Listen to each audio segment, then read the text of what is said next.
بسم اللہ الرحمن الرحیم۔ اللہم صلی علی محمد و آل محمد۔ آج ہم حضرت عباس علمدار علیہ السلام کے حوالے سے جانیں گے اور بتائیں گے کہ حضرت عباس علیہ السلام کی پیدائش سے لے کر شہادت تک کا واقعہ کیا ہے۔ جناب فاطمہ سلام اللہ علیہا کی وفات کے بعد حضرت علی علیہ السلام نے حضرت ام البنین سے نکاح کیا، جس کے بطن سے قادر مطلق نے آپ کو حضرت عباس علیہ السلام جیسا بہادر فرزند عطا فرمایا۔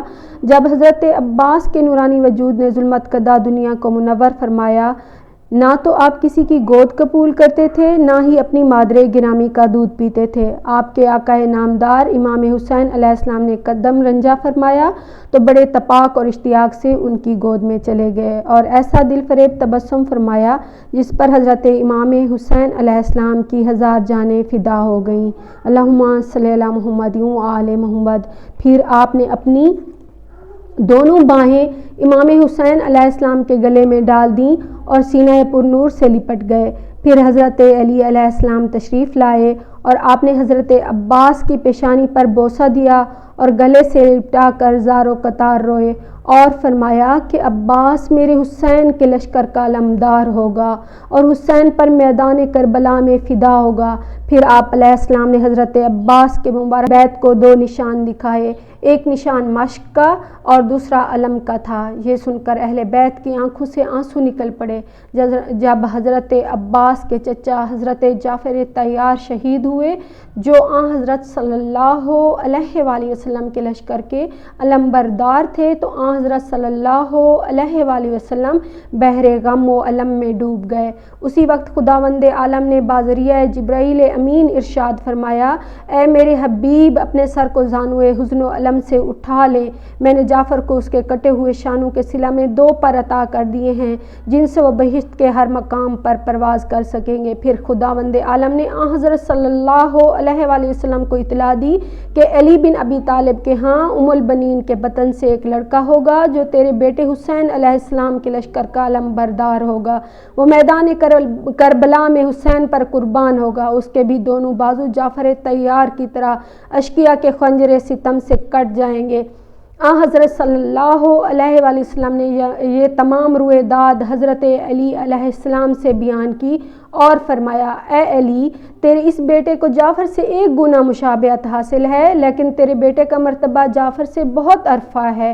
جب یہ لڑکا تیرے ہاں پیدا ہو تو اسے میری طرف سے پیار کرنا، کیونکہ میں اس وقت رحلت کر چکا ہوں گا۔ حضرت فاطمہ سلام اللہ علیہا نے فرمایا، میں نے اسے اپنی فرزندی میں لیا۔ یہ سن کر حضرت علی علیہ السلام نے عرض کیا، آپ نے ہی میرے دونوں بیٹوں کے نام شبر و شبیر، حسن اور حسین رکھے تھے، اور اس لیے آپ ہی میرے اس بیٹے کا نام مقرر فرمائیں۔ جبرائیل امین کا نزول ہوا اور اس نے عرض کیا، اے محبوب حق، اس لڑکے کا نام اسد یعنی شیر کے معنوں پر رکھو۔ اگرچہ حضرت عباس بن علی علیہ السلام نہ تو اپنے دادا احجاز کے بے تاج بادشاہ حضرت ابو طالب کو دیکھا تھا، نہ قسمت عالم کے معمار سرور انبیاء کا عہد ہی ان کو ملا تھا، لیکن زندہ حقائق اور روشن معارف ان تک ضرور پہنچے۔ زندہ تاریخ ایک حد تک مکان و زمان کا فاصلہ کم کر دیتی ہے۔ حضرت عباس علیہ السلام کو 14 سال حضرت امیر المومنین کی تربیت کے ملے۔ 40 ہجری میں امیر المومنین کی شہادت ہو جاتی ہے۔ امام حسن علیہ السلام کی قیادت روحانی کا دور شروع ہوتا ہے۔ 10 سال حضرت عباس امام حسن علیہ السلام کی تربیت سے فائدہ اٹھاتے رہے۔ 50 ہجری میں امام حسن علیہ السلام بھی شہید ہو جاتے ہیں اور امام حسین علیہ السلام کی قیادت روحانی کا دور شروع ہو جاتا ہے۔ 60 ہجری تک 10 سال حضرت عباس امام حسین علیہ السلام کے فیض سے فائدہ اٹھاتے رہے۔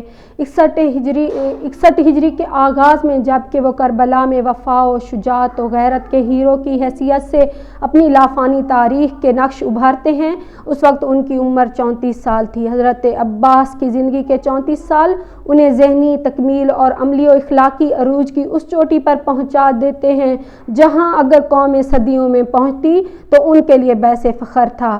گو حضرت عباس علیہ السلام بھی حضرت علی علیہ السلام کے فرزند تھے، مگر غلام حسین ابن علی علیہ السلام کہلاتے رہے۔ جہاں امام کا پسینہ گرتا اپنا خون بہانا منتہائے مقصد سمجھتے تھے۔ وفا میں جناب عباس اعلیٰ درجہ پر فیض ہیں۔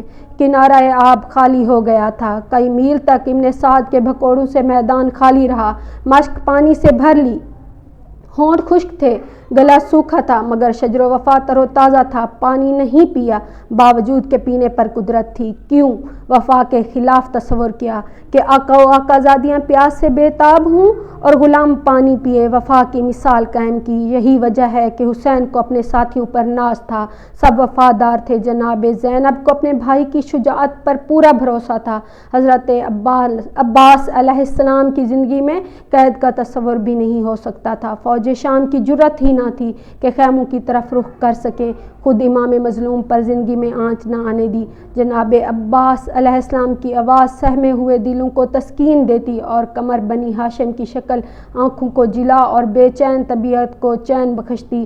حسینی اطفال اور ہاشمی مستورات جناب عباس علیہ السلام کو حصار تصور کرتی تھیں۔